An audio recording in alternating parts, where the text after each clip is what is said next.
तो कैसे हैं आप? अस्सलाम वालेकुम व्यूअर्स, मैं हूं मैमूना मुस्लिमा।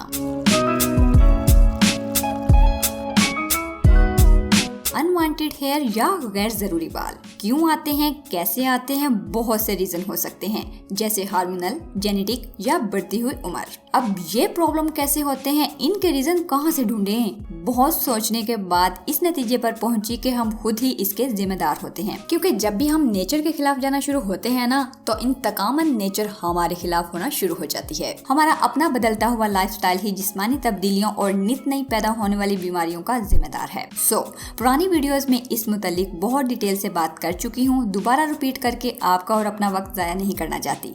सीधे काम की बात करूंगी। फेशियल और बॉडी हेयर रिमूव करने के लिए कुछ ऐसे तरीके बताने जा रही हूँ जो तकरीबन मुफ्त होंगे, और ऐसी चीजें होंगी जो बनाने और लगाने में बहुत इजी होंगी। तो चलिए स्टार्ट करते हैं।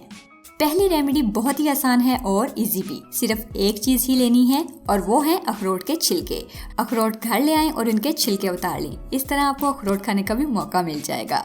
इस मग्स जैसी शेप रखने वाले मेवे के फवायद का शायद आपको पता ही ना हो कि आंखों और दिमाग के लिए किस कदर फायदेमंद है। अगर ना लेना चाहें तो इसके छिलके आपको पंसार शॉप से भी मिल जाएंगे। इनको हमने क्या करना है जी, जला लेना है। मुकम्मल जलाने के बाद जब कोयला बन जाए तो इसे पीस कर पाउडर बना लें, और अब इस पाउडर में थोड़ा सा पानी डालकर भिगो कर रख दें। रात भर पड़ा रहने दें और दिन में 2 दफा हेयर एरिया पर हल्का लेप कर दें। कुछ दिनों के इस्तेमाल से बाल बिल्कुल बारीक हो जाएंगे और आहिस्ता आहिस्ता खत्म हो जाएंगे। ये आसान सी रेमेडी असल में बालों को एक ही दफा उखाड़ने के लिए नहीं, बल्कि आहिस्ता आहिस्ता खत्म करेगी। हत्ता के थ्रेडिंग और वैक्सिंग से मोटे हुए बालों के लिए भी नहायत कारगर है और स्किन के लिए तो बहुत ही अच्छी है। दूसरी सिंपल रेमेडी बड़ों के साथ साथ टीनेजर लड़कियों के लिए भी बहुत इफेक्टिव है। छोटी उम्र की लड़कियों के अक्सर बाल नजर आने लग जाते हैं चेहरे पर, नाक पर या गालों पर। तो उनके लिए एक सिंपल और हार्मलेस रेमेडी है, और याद रखिए कि ये बिल्कुल छोटे बच्चों के लिए नहीं है। अगर छोटे बच्चों के लिए देखना चाहें तो ये वीडियो देख लीजिए। मैदा लीजिए 1 चम्मच, पिसी हुई फिटकड़ी आधा चम्मच और थोड़ा सा अर्के गुलाब। मिक्स करके चेहरे या बालों वाले एरिया पर लगाइए और खुश्क होने के बाद हल्के हाथों से मलकर उतार दीजिए। सादा पानी से धो लें। 1 माह के मुसलसल इस्तेमाल से चेहरे के बाल जड़ों से कमजोर होकर झड़ने लगेंगे। अब आखिरी रेमेडी सबसे खास है, थोड़ी सी मेहनत तलब भी है, बट हेयर रिमूवल के लिए बहुत इफेक्टिव होने के साथ साथ स्किन के लिए मोर बेनिफिशियल भी है। सबसे पहले हमें चाहिए जेलेटिन पाउडर। मेरे पास यहाँ फूड ग्रेड रोसमोर का बना हुआ हलाल जेलेटिन मौजूद है।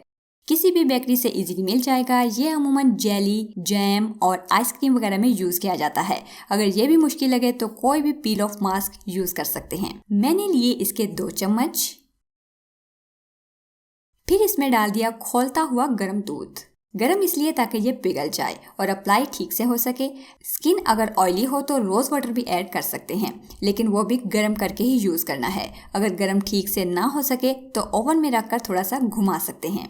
इसके बाद बेसन 1 चम्मच, शहद 1 चम्मच और 1 चुटकी हल्दी।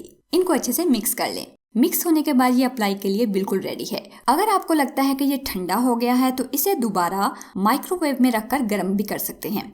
एक्चुअली ये होममेड वैक्स की ही एक किस्म है, और जिस तरह वो गरम गरम लगाई जाती है ये भी उसी तरह गरम ही अप्लाई किया जाएगा। हेयर रिमूवल के लिए जेलेटिन और भी काफ़ी तरीकों से इस्तेमाल हो सकता है। अब देखिए, ये जेलेटिन का ही कमाल है कि ये पील ऑफ हो रहा है। आप देख सकते हैं कि ये किसी वैक्स की तरह ही रिमूव हो रहा है, और अगर बाल होते तो आपको दिखाती कि किस तरह रिमूव किए हैं इसने। आम वैक्स की निस्बत ये काफ़ी सॉफ्ट है क्योंकि हलाल जेलेटिन है जो आंखों के सामने ही डाला है। बेसन, हल्दी, शहद, दूध सभी ऐसे नाइस और नेचुरल इंग्रेडिएंट्स हैं जो इस रेमेडी में काम करने के साथ साथ स्किन को मोर रेडिएंट और ग्लोई बनाएंगे। शहद की मौजूदगी किसी किस्म के इन्फेक्शन या इरिटेशन से महफूज रखेगी, लेकिन स्किन अगर सेंसिटिव हो तो पैच टेस्ट जरूर कर लीजिए। लो जी, एक ही वीडियो में आपको 3 मुख्तलिफ रेमेडीज बता दी हैं जो डिफरेंट सिचुएशन में डिफरेंट लोगों पर डिफरेंट काम करती हैं। सो मुझे दीजिए इजाजत, मिलते हैं नई वीडियो में। खुदा हाफिज।